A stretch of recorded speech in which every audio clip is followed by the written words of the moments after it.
왜냐면 독서라는 게 다독, 자기가 좋아하는 다독 이후에 더 깊이 들어가고자 하는 탐독 이후에 통독이라는 것은 이제 다른 분야도 한번 봐볼까? 그게 3단계라는 거예요. 그게 3단계인데 이 독서 교육이 1단계에서 저걸 집어넣어 버리는 거야. 너는 이 분야도 좀 봐야 되고 저 분야도 좀 봐야 되고 저 분야도 좀 봐야 되고. 제가 지금 파주에 있는 의정부인가 파주에 있는 도서관 강의에서 그 얘기를 나중에 질문이 이게 왔어요. 여러 분야의 고수는 어떻게 되는 거예요? 즉 통소평 인재, T자형 인재를 말하는 건데 T자형 인재는 통소평 인재는 보통 3분야 이상에서 고수거든요. 5분야 이상. 제가 그 질문에 너무 좋은 질문 해주셨다 그러면서 거기도 도서관 강의였죠. 그분한테 해준 얘기가 한 분야에게 고수가 된 다음에 다음 분야로 뛰어가는 겁니다. 동시에 여러 가지를 공부해서 파가지고는 안 된다. 얘가 1차적인 고수 경험을 하고 나서 고수는 이렇게 되는 거구나. 나 그럼 여기서 한번 고수 돼볼까? 여기서 한번 고수 돼볼까? 이렇게 건너뛰는 것이지 우물을 동시에 여러 개를 동시에 조금씩 팔 수는 없다 이거죠. 그럼 불가능하다 이거죠. 여기서 막 삽질하고 뭐 포크레인지를 하든지 뭐 이렇게 하고 물맛을 봐야 돼. 물이 나올 때까지. 물맛을 보고 우물 하나 팠으니까 나도 이제 저기 가서 우물 한번 파봐야 돼. 이렇게 된다는 거죠. 그래서 통독이 나중이라는 거예요. 다독과 탐독을 통해서 책을 통한 우물을 파는 경험을 해야만이 걔는 통독자가 되는 거예요. 다른 분야까지 알게 되는 애가 되는 거죠. 근데 그 속도가 느려질 수가 있겠죠. 속도가 느려지는 이유는 뭐다? 초등학교 때 온몸으로 환희에 찬 만화책을 못 봤기 때문이다. 엄마가 이지성의 추천도서를 줘버렸기 때문이다 이거예요. 그래서 그 사람은 어떤 사람이냐? 평생 책을 읽는 사람이 돼요. 나쁜 건 아니에요. 평생 마약하는 것보다 나으니까. 그죠? 평생 컴퓨터 게임하고 평생 마약하는 것보다는 그래도 평생 책을 읽는 게 나을 수 있으니까. 그리고 평생 책을 읽다 보면 50 넘어서 60 넘어서 괜찮은 작가가 될 수도 있으니까.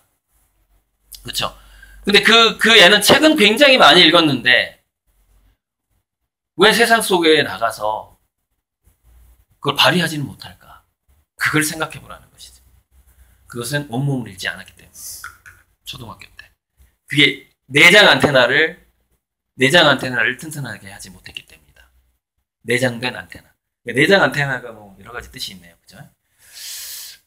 그렇게 해서 그렇게 온몸으로 읽었을 때는 사실 건강도 좋아지고 소통 능력도 좋아지고 어떤 분야의 고수가 되기도 굉장히 쉬워요. 왜냐면 걔는 한 분야만 팠거든. 어려서부터.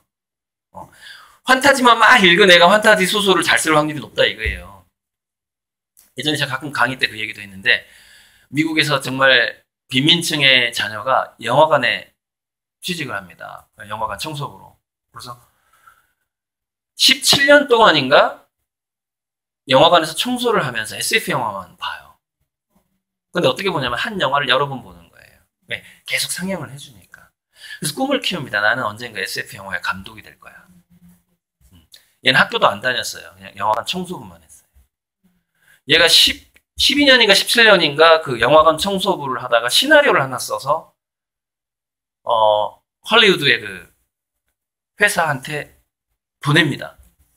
56억을 투자받았어요. 여러분 17년 동안 내 자녀 공부시켜서 56억 벌 수 있을 거라고 생각하세요? 물론 56억을 다 날릴 수도 있겠지. 하지만 걔는 그걸 영화를 만들어 볼 거 아닙니까? 감독으로 데뷔를 하는 거 아니에요. 그럼 2차, 3차 기회가 오잖아요. 그 감독이 지금 뭐 나오는 SF 감독 중에 한 명인지 모르겠어요. 거기까지는 조사를 안 해봤어요. 제가 신문에서 읽은 이야기예요. 놀라운 스토리로 나온 거예요. 아니에요. 훨씬 어려요. 지금 저보다 나이가 어릴 거예요. 지금까지 이제 새로운 감독이에요. 영화 감독이에요. SF계. 그러니까 지금은 그런 시대로 가야 된다는 거예요. 그러니까 제가 아까 처음에 너는 국영수 사과를 못해도 요리를 잘하잖아. 이렇게 하라는 얘기가 초등학교 때 칭찬을 그런 방식으로 하라는 얘기가 그 얘기예요. 그렇게 가야지 인공지능 로봇의 그 보편적인 지식과 일반적인 노동을 뺏어가는 것에서 벗어날 수 있다는 거죠. 그걸 아웃라이어라고 그러잖아요. 아웃라이어. 그 말콤 글래드웰이 벗어나는 애가 된다는 것이죠. 인공지능 로봇의 그 장악하는 것에서 튀는 애가 된다라는 것이죠. 지금은 그렇게 키워야 되고 또 그렇게 키우지 않으면 어떻게 된다? 얘가 서울대 갈 성적이 돼도 면접에서 떨어진다. 그러니까는 교육 유형 안전성이라는 것이 이 아이가 공부에 체질이라면 어떻게든 명문대 합격하는 게 낫잖아요. 어떻게든 안정적인 대기업에 합격하는 게 낫죠. 여러분 구글이 더 안정적인 대기업이에요? 삼성이 더 안정적인 대기업이에요? 구글이잖아요. 삼성이 합격하는 게 나아요? 구글이 합격하는 게 나아요? 그 얘기예요. 결국 무슨 얘기냐면 아무리 공부를 잘하고 학습 능력이 좋더라도 구글에 취직하는 게 나은 거고 이거는 절대 버리면 안 된다는 얘기예요. 아니면 얘가 학습을 받아들일 만한 지금 얘가 두뇌가 준비가 안 되네요. 여러분 제가 아는 그 사주팔자 이렇게 보고서 진로지도 하는 형이 한 명 있어요. 국내의 사주의 고수 3명의 그 책을 읽고 그것을 엑셀로 정리한 형이야. 그래서 나도 그랬지. 나도 좀 정리해줘. 그래서 내 사주를 딱 집어넣었어요. 그랬더니 5페이지가 쫙 인쇄돼서 나오는 거야. 이미 정리를 해놨으니까. 이혼할 사주로 나오더라고요. 이혼할 사주래. 이혼 한번 했죠. 아무튼 그게 뭐냐면은 제가 엊그제 칼럼을 천명지위성과 솔송지위도의 과학적 근거라는 주제의 칼럼을 써서 피플투데이에 보냈어요. 제가 거기 중용 칼럼을 21편을 쓰기로 했거든요. 과학적 근거 분명히 있어요. 뭐냐면은 인간의 세포는 별빛이 없이 작동이 안 돼요. 그러니까 우리 인간을 별빛이 통과하지 않는 지하로 집어넣어서 막 금속으로 감싸잖아요. 그럼 세포가 죽어버려요. 오래 못 살아요. 작동을 안 하거든요. 우리는 우주에서 날아오는 별빛이 세포를 통과해야만이 미토콘드리아가 ATP라는 에너지 물질을 만들게 되어 있어요. 그러니까 이 우주에는 생명을 만드는 요소 중에 사실 빠져있는 게 단 하나도 없다는 거예요. 무수한 별빛이 우리 몸을 통과해요. 근데 우리의 세포가 수정란이 형성이 돼서 최초의 세포 분열을 할 그 무렵에 우리는 가을에 태어났을 수도 있고 봄에 태어났을 수도 있어요. 그럼 뭐가 다르냐면은 별자리하고 수금 화목토 그 오성의 위치가 틀려요. 시간대별로. 오성의 위치가 틀리면 어떻게 되냐면은 2가지 현상이 나타나요. 그 행성이 특정 별빛을 가로막을 수 있어요. 지구로 도달하는 별빛을. 또 하나, 그 행성을 통과하는 중성미자와 같은 뉴트리노와 같은 별빛이 그 행성을 통과하면서 믹싱이 돼서 온다는 거야. 즉, 목성에 있는 뭔가가 이게 뭔가의 색안경이야. 그러니까 뭔가 렌즈예요, 렌즈. 뉴트리노가 목성을 통과해서 지구상에 올 때 뭔가 별빛의 성분이 바뀐다는 거예요. 파장이라든가. 그러니까 지구에 있는 모든 생명체는 여러분 강아지도 사주팔자가 있어요. 한 배에서 DNA가 있고, 그죠? 걔네들도 여러분 그 단세포도 성격이 있어요. 단세포. 자, 집신벌레라고 다 똑같지 않아요? 집신벌레도 건드렸을 때 도망가는 애가 있고 도망 안 가는 애가 있어요. 단세포도 성격이 다르다니까 얘네들이 스트레스 반응이 달라요. 단세포도 그런 초기 조건은 과연 어디서 오는 거예요? 물론 DNA 무작위적인 조합이에요. 첫째는 DNA 무작위적인 조합이에요. 둘째는 얘네들이 세포 분열할 때 끊임없이 별빛하고 소통을 한다는 거예요. 누가 사주팔자가 비과학이라고 얘기하냐는 거예요. 과학이에요.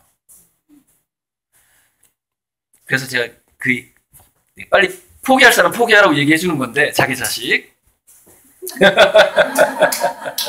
이게 하나의 그 치유법인데 뭐냐면 공부 잘할 팔자는 분명히 있다라는 겁니다. 공부 잘할 팔자는 있다라는 거예요. 공부로 성공할 팔자가 따로 있고 기술로 성공할 팔자 분명히 따로 있어요. 따로 있는데 그 절묘하게 어떤 좋은 멘토를 만나면은 그게 퓨전, 그러니까 믹싱이 되게 절묘하게 되면서 얘가 어떤 분야에서 우뚝 서게 되는 거예요. 그러니까 결국 타고난다고 해서 멘토링이 없이 걔가 성공할 수는 없어요. 두 가지 조건은 반드시 필요해요. 타고난 것과 후천적인, 그러니까 다이아몬드 원석과 가공이 둘 다 필요하다 이거예요. 얘는 원석을 타고났지만 가공을 해주는 사람이 없으면 또 안 되는 거죠. 보석이 안 되는 거예요. 네. 그러니까 그 별빛이라는 건 뭐냐면은 세포가 별빛을 받아들이는 입맛이 분명히 존재하고 그것은 최초의 수정란일 때 형성될 가능성이 아주 높다. 아주 높다. 그 이후에 모든 대사작용하고 그 아이마다 호르몬 밸런스가 달라진다. 체질이 도대체 왜 생기느냐. 부모로부터 영향을 받긴 하지만 별빛으로부터도 영향을 받는다는 것이죠. 받는다. 그래서 계절별로 걸리는 질병이 다르고 세포의 면역 체계가 달라. 봄에 태어난 애하고 가을에 태어난 애하고 달라, 면역 체계가. 그러니까 계절별로 봄에 태어난 애는 꼭 이 질병이 걸리고 가을에 태어난 꼭 그 질병이 걸려. 그죠? 태교도 보면 태교 전반기에 부모가 불안하면 심장이 안 좋아. 공포에 떨어. 근데 태교 후반기에 부모가 불안하면 얘는 공포에 떨지는 않아. 근데 인간성이 안 좋아. 이게 사리 판단을 좀 이렇게 균형 잡히게 잘 못해. 그게 전반기에 영향을 받느냐, 후반기에 영향을 받느냐 또 달라요, 그게. 태교도. 그러니까 이렇게 모든 게 너무 복합적으로 다이아몬드 원석이 형성이 돼요. 태교까지 다 포함해서. 근데 이게 후천적으로 먹는 거에 의해서도 굉장히 많이 또 바뀐다는 연구 결과가. 네. 그러니까 우리가 후속 유전학적인 환경이라는 것은 누구를 만나느냐, 무엇을 먹느냐, 어떻게 생활하느냐 세 가지가 지속적으로 복합적인 영향을 준다는 것이죠. 그래서 왜 채식을 더 많이 하느냐, 육식을 많이 하는 성격이 달라져요. 술을 먹을 줄 아는 사람이냐, 못 먹을 줄 아는 사람 성격이 달라져요. 저는 좀 술을 좀 줄여야 돼요. 성격이 너무 이렇게 슬렁슬렁 이렇게 들어주고 이러면 또 안 되니까. 좀 깐깐해져야 되는 거죠. 술 좋아하는 사람도 그게 사기꾼에 잘 넘어가잖아요. 사기꾼들한테. 그런 게 있거든요. 술술 넘어. 아무튼 그런 거예요. 그러니까 독소에 대해서는, 온몸으로 최초에 제가 보여준 거에서 그냥 끝나도 상관은 없어요. 그리고 독소에 대한 페이지가 제가 5개인데, 보세요. 20대까지 다독, 자기 알아가기, 30대부터는 탐독, 자기 스타일 만들기, 40대부터는 심독, 전문가로서 돈을 벌어야 되기, 50대부터는 통독, 왜? 사회 리더가 돼야 되니까. 이렇게 나이별로 그 책 읽는 스타일이 이런 식으로 자연스럽게 건너가야 되는데 이것의 출발은 어디서부터 시작하냐면은 10대까지의 즐거운 독서가 출발한다는 거죠. 내가 좋아하는 걸 독서해야만이 이렇게 자연스럽게 간다라는 거예요. 이게 억지로 만들어지기가 쉽지가 않다라는 거죠. 이렇게 자기 독서의 스타일 자체가. 그 얘기고, 이거는 이제 사회 고수들이 나는 이렇게 독서했다라는 거예요. 그래서 저는 이제 제가 본받아야 될 사람은 누구냐? 시골의사 박경철 씨. 술과 담배와 잡기를 끊고 시간을 벌어서 독서를 한다. 존경스러워. 술을 마시면 술을 먹는데 시간을 뺏기고 깨는데 시간을 뺏기더라. 제가 이제 이분 좀 본받기로 했고요. 저는 이제 제가 책을 많이 읽었던 방식은 도서관에 가서 앉아서 읽지 말고 서서 읽어라. 책을. 이렇게 서서 읽으면서 지나간다. 다리 아프니까 빨리 읽어야지. 그러면서 그렇게 한 적이 있어요, 제가. 근데 한근태 씨는 뭔가 고수의 책을 찾는 노력을 해서 비서를 막 끝까지 찾는 거야. 어떤 게 정말 좋은 책일까 막. 그런 독서법도 있고. 최재천 씨 막 이것저것 통서평으로 읽고. 다치바나 다카시 무조건 자기 책상에 신간사적 1m를 쌓아놓는다. 볼 때마다 부담감을 느껴. 진짜 언제 보지? 이러면서 자꾸 책상에 앉게 돼요. 왜냐면 새로 산 책을 읽으면서 쌓아놔버려 항상. 비주얼이야 비주얼. 그죠? 그렇죠. 자기 두뇌를 계속해서 이렇게 자극시키는 거죠. 쌓아놔버려 이렇게. 예. 책장이 아니라 책상에 쌓아놔. 책장에 들어가면 안 읽게 돼. 들어가면 안 읽게 되니까 이렇게 쌓아놔야 돼. 그래서 되게 지나가면서 눈에 거슬려야 돼.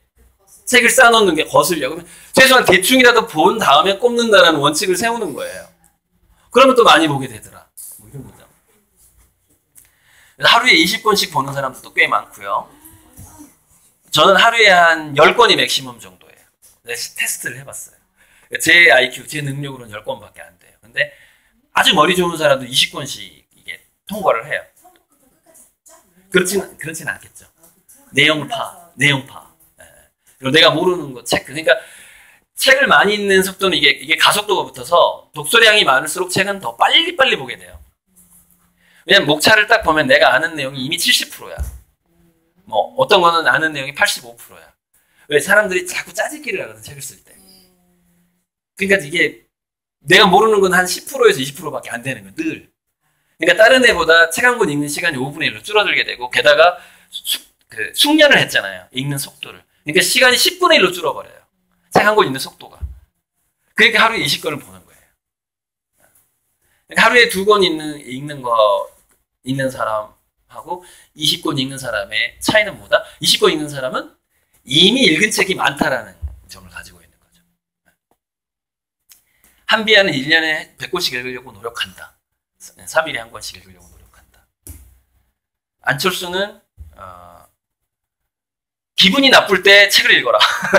슬럼프에 빠졌을 때 책을 읽는다. 워런 버핏은 잡지를 많이 본다. 미래를 내다봐야 되니까. 잡지하고 관련 분야 책만 본다. 정재승 씨는 한 권을 골라 잡아서 일주일 동안 정독을 하고 그 다음에 나머지는 속독을 한 50권 한다.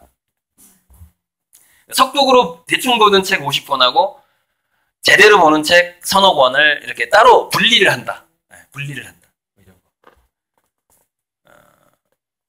그 정도. 이랜드에서는 승진을 하려면 필독서 500권을 다 읽어야지 승진을 시켜준다. 독서 경영. 한때 굉장히 유행했었죠. 독서 경영이.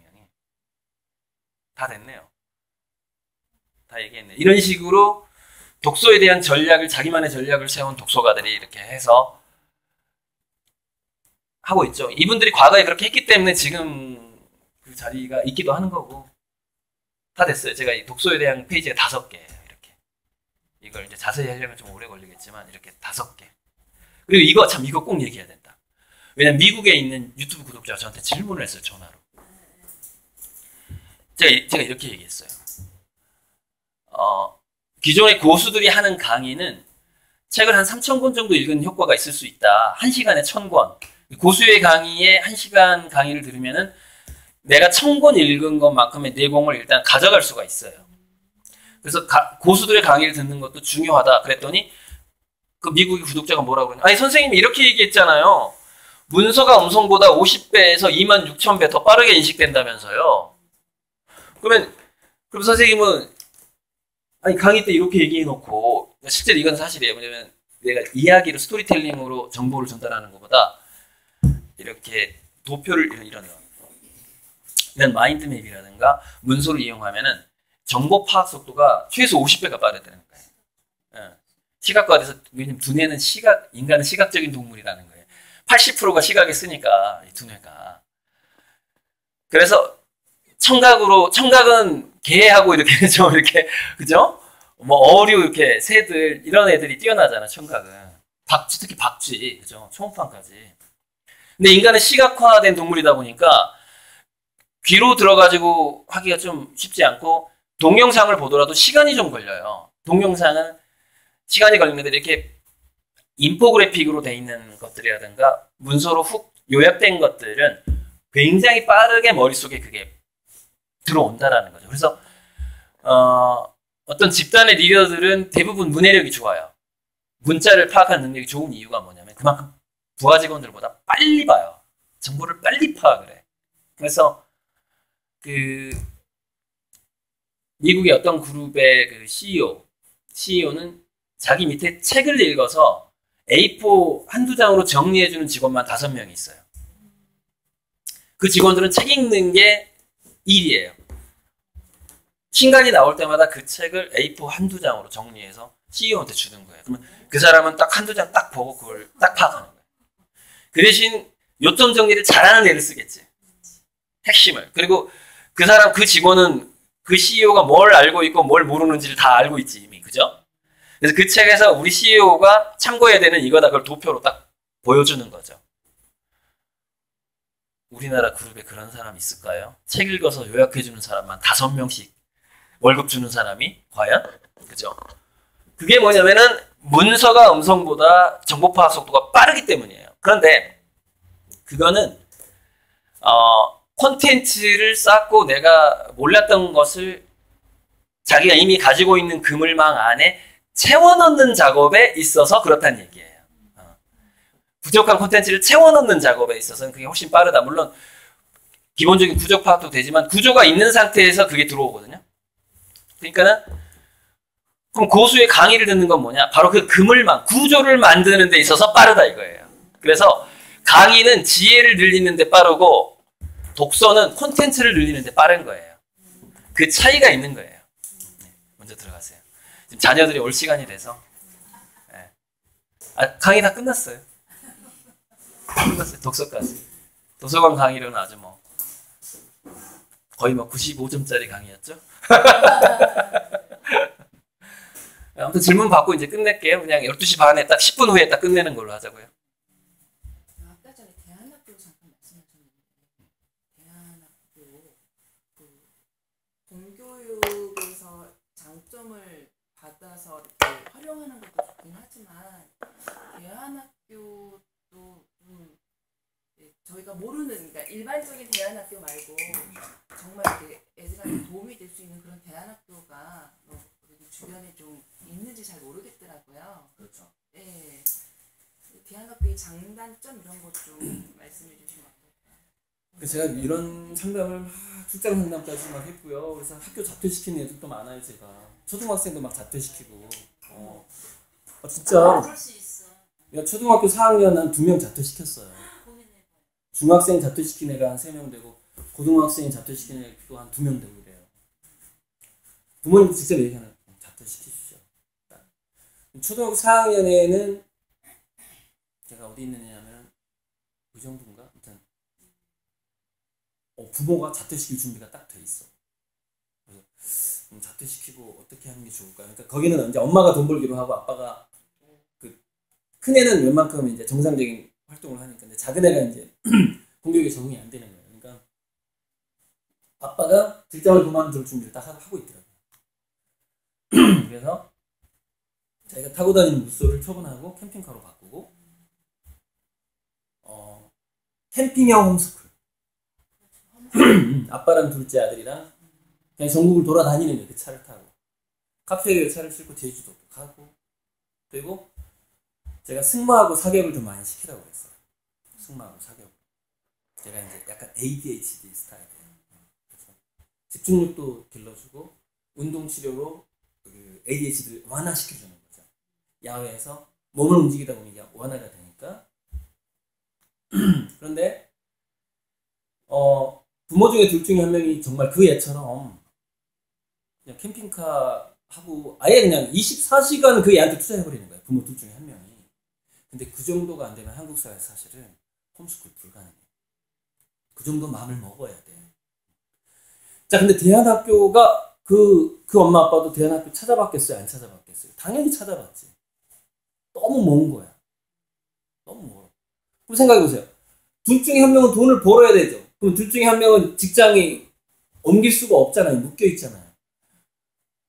근데 대안학교 보낸다라는 게 되게 애매한 거예요. 그러면 차로 데려다주고 위험하잖아요. 매일 아침에 한 30km씩 50km씩 운전을 한다고 생각해요. 아빠랑 엄마가 위험하고 그래서 거기는 이제 또 대안학교까지도 적응 못하는 애도 있어요. 대안학교도 이제 적응 또 못해. 대안학교라고 규율이 없는 게 아니에요. 거기도 약간 세미 공교육이에요. 네. 그러니까 정말 홈스쿨링을 해야 될 정도로 뛰어난 애들은 대안학교도 적응 못해요. 저는 걔네들을 뛰어난 애들이라고 불러요. 왜냐하면 독특한 애들이니까. 그래서 공교육 활용하기로 갈 수밖에 없다는 게 현실적으로. 그러니까 공교육을 활용하려면은 이렇게 해야 된다는 거예요. 담임 선생님한테 늘 상담을 해야 돼요. 3분의 1은 출석하겠습니다. 그러니까 3분의 2인가? 그러니까 학년이 올라가는 그 법이 있더라고요. 법. 출석일수. 출석일수가 뭐 3분의 2 이상을 채워야 된다 뭐 이런 게 있어요. 그러니까 1년에 3개월을 학교를 안 가도 학년이 올라가요. 그거는 맞출 테니 약 학기 중에 3분의 1 정도 학교를 안 와도 이해를 해 주십시오. 그날은 우리 애가 학교 가기 싫어하는 날입니다. 미리 얘기를 하고 가고 싶은 날과 가기 싫은 날에 대해서 자유를 주잖아요, 애한테. 그러면 대략 그게 정리가 돼요. 가기 싫은 날은 충분히 자기 활동을 시켜요. 그러면 다음 날은 애가 친구가 보고 싶어. 학교를 가고 싶어 왜? 친구 때문에. 그럼 그게 2대1로 이렇게 적당하게 자리를 잡아요. 이게 공교육 활용하기예요. 그리고 뭐냐? 선생님, 우리의 성적은 신경 쓰지 말아주세요. 저도 걱정은 되지만 제가 책임지겠습니다. 받아쓰기 못해도 혼내지 말아주세요. 이렇게 얘기를 하는 거예요. 좋은 선생님일 때만 가능하네. 좋은 선생이 아니더라도 괜찮아요. 좋은 선생 아니더라도 좋은 선생 아니면 좀 딱딱하게 얘기하면 돼요. 선생님 제가 책임질게요. 좀 딱딱하게 세게. 저 우리 집 괜찮게 살아요. 책임질게요. 이렇게 그냥 괜찮게 안 살아도 돈이 많은 것처럼 예 공부 안 시켜도 되는 것처럼 대들어버려요. 그러면 선생님이 집안이 괜찮은가 본데 얘한테 잘해줘야 되나 봐. 그러면서 오히려 그 위기를 넘어갈 수가 있어. 굉장히 잘 치장하고 학교를 가셔야 돼. 그렇게 얘기할 때는 3분의 1 정도는 제가 해외여행을 좀 돌릴게요. 이러면서 돈은 없지만 유럽 여행 3분의 1 정도는 좀 다니고 싶어요. 유럽까지 얘기하면 거짓말이니까 여행을 다니고 싶어요. 이렇게 하고서 이제 뭐 동네 돌아다니는 거지. 없으니까 돈이 없으니까. 그래도 뭐 남이 안 보는 거를 보면 그것도 아이들은 막 에펠탑 가고 이게 공부가 아니에요. 초등학교 때까지는 디테일을 보는 능력이 너무 중요해요. 그러니까 우리가 예를 들어서 죽순 같은 경우에는 자라는 게 보인대요. 이렇게 앉아서 보면. 예, 그 정도로 빨리 자란대요. 빨리 자라는 식물들이 있죠. 콩나물보다 더 빨리 크다고 하더라고요. 하루 만에 이만큼 크니까. 정말 얘가 유럽 여행 안 가더라도 대나무 밭에 가서 죽순 크는 것만 이렇게 쳐다봐도 돼요. 이렇게 개미들이 왔다 갔다 하는 것만. 거기서 배우는 게 없는 게 아니라니까요. 거기서 얼마나 그 죽순의 그 노력을 배우겠어요. 정말 멈추지 않는 정말 그 끈기. 낚시해도 괜찮아요, 그죠? 낚시. 기다리는 그 마음 같은 거.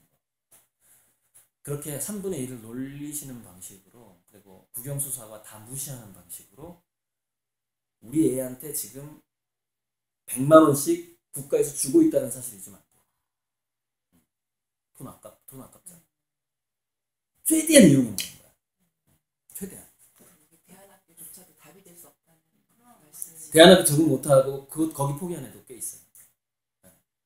그래서 발도르프 학교를 보냈는데도 적응 못하는 애가 있더라고요. 그러니까 발도르프 학교도 목공회가 있고 원회가 있고 하지만 뭐가 바뀌지 않냐면 지금 원회 할 시간이야 지금 목공회 할 시간이야 안 바뀌는 거예요. 왜? 관리하지 않는 집단이 어딨냐고요. 생각해봐요. 왜? 불안하잖아. 애 다치면 어떡할 거야. 그죠? 예를 들어서 이럴 수가 없잖아요. 원회 하는 시간인데 선생님 나 지금 목공회 하고 싶어요. 그럼 어떻게 되죠? 위험하잖아요. 그죠? 그럼 안전수칙을 얘기해주는 얘 개인지도 교사가 있어야 되는 거예요. 얘한테 자율권을 주려면. 그러니까 과목은 달라졌지만 대안학교도 비슷한 방식으로 운영이 되는 거예요. 그러니까 여기서 문제는 뭐냐면은 그 아이가 체험형이고 뭐 자연과 더 자연 친화적인 과목이 더 많아졌다는 게 중요한 게 아니라 아이가 호기심을 갖고 있는 방향으로 이끌어줄 수 있느냐 없느냐가 핵심이라니까요. 그래서 제가 홈스쿨링으로 가라고 하는 거예요. 그런데 보세요.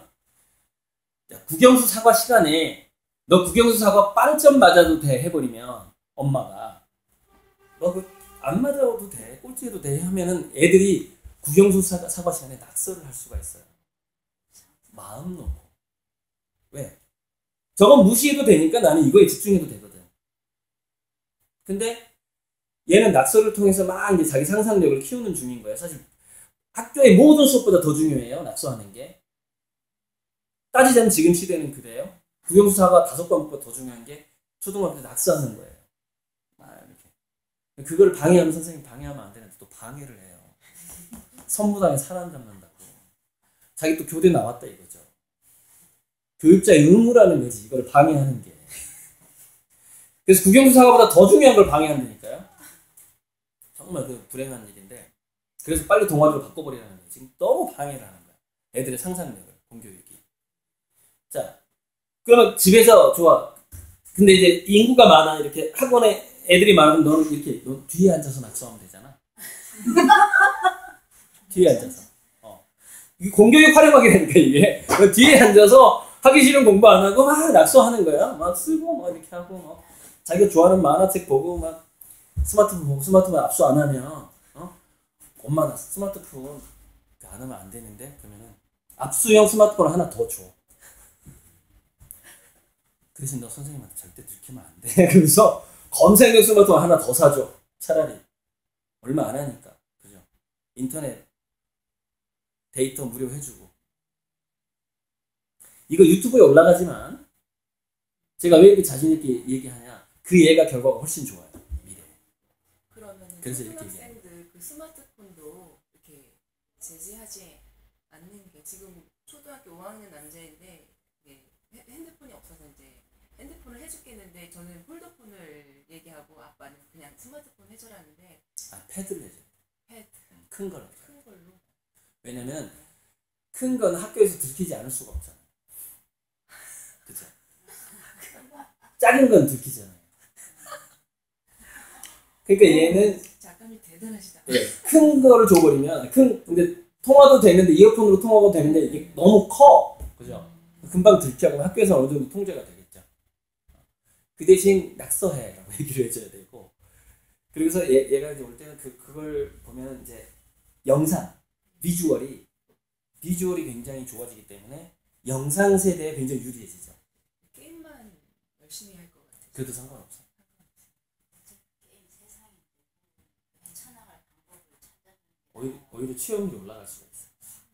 게임을 많이 했던 애가 왜냐면 특히 우리나라 같은 경우는 미래 산업은 게임 엔터테인먼트하고 문화예술로 완전히 가게 되거든요. 제조업도 확 망가지게 돼 있어요. 제가 대안학교 쪽 본 게 둘째가 그러니까 수학을 너무 싫어하는데 제가 그러니까 이제 10살뿐이 안 됐는데 그 1학년 때 울더라고요. 수학이 너무 싫다고.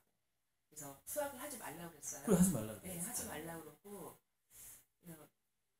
유일한 건 이게 그림을 다른 친구들보다 유난히 좀 잘 그려서 너는 미대 가야 되니까 수학 안 해도 되고 수학 시간에 낙서해 이렇게 해줘야 돼요. 예, 그렇게 하는데 선생님이 중학교 이후부터는 기숙학교 보내는 게 좋다고 말씀을 하셔서 기숙형 대안학교로 보내야 돼요. 그래서 기숙형 대안학교를 사실 여쭤보고 싶었어요. 그래서 그게 근데 또 말씀 들어보니까 적응을 못하는 친구들 지금은 이렇게 진보 교육감들이 많아지면서 새로 생기는 대안학교들이 많아서 정말 발로 뛰면서 조사해야 돼요. 좋은 데 생겼는지. 그리고 저는 심지어 이렇게까지 얘기해요. 별거를 하고 그 애하고 엄마만 이사를 가라 이렇게까지 얘기해요. 둘이 뭐 그렇게 같이 사는 게 이렇게 중요한 게 아니다. 2세 두뇌에 투자를 해야지. 2세가 왜냐면 자식이 불행한데 행복할 부모가 없어 있어요. 미래 자식에 투자하는 거 자기 행복에 투자하는 거잖아. 그러니까는 남편하고 정말 일부러 가능하지. 예. 따로 살더라도 그 대안학교 옆으로 이사를 가야 돼. 둘 중에 한. 아니 지금 외국으로 데리고 가는 엄마도 또 많은데 생각을 국내에서 그것도 못 하냐고요. 좀 컨테이너에 살더라도 컨테이너 하우스에 임시로 월세가 없으면 해야 돼.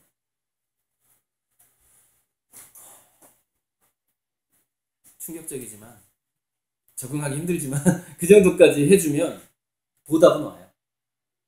첫째, 행복한 자기 자식의 모습을 볼 수 있고, 둘째, 그 애가 팔자가 받쳐주면 정말 괜찮게 성장해요. 괜찮게. 우리나라 발전에 기여할 수 있을 정도로 성장을 할 거예요. 근데 자기가 상류층도 아니면서 기존 공교육 방식을 가르치잖아요. 실망할 확률이 훨씬 커요. 지금 상황에서. 굉장히 가슴 아플 일이 많을 거예요. 그렇게 되면. 선생님, 지금 중3 남자인데 게임에 많이 빠져 있어가지고 근데 요즘 우려하는 게 게임 중독, 그러니까 어딘가에 많이 빠져 있고 이런 중독이라는 게 그러니까 거기서 그러니까 좋은 쪽으로 가면 상관이 없는데 좋은 쪽이 아니라 진짜 병적으로 간다 그러면 그건 문제되는 거 아닌가요? 이런 게 있어요. 어떤 고등학교 교장 선생님이 자기 학교에 한 5명 정도가 학교로 안 오고 PC방으로 가는 애들이 있는 거예요. 그래서 굉장히 그 속도가 빠른 이제 인터넷 케이블선을 하나 교실로 집어넣어서 학교에다 PC방을 만들었어요. 그랬더니 걔가 학교를 제일 빨리 오더래. 그냥 PC방보다 더 빨라. 학교 그 컴퓨터가 제일 일찍 오더라는 거야. 뭐 10시에 오던 애가 이제 새벽 7시에 와. 그래가지고 문 열고 그 PC방에 먼저 들어가는 거죠.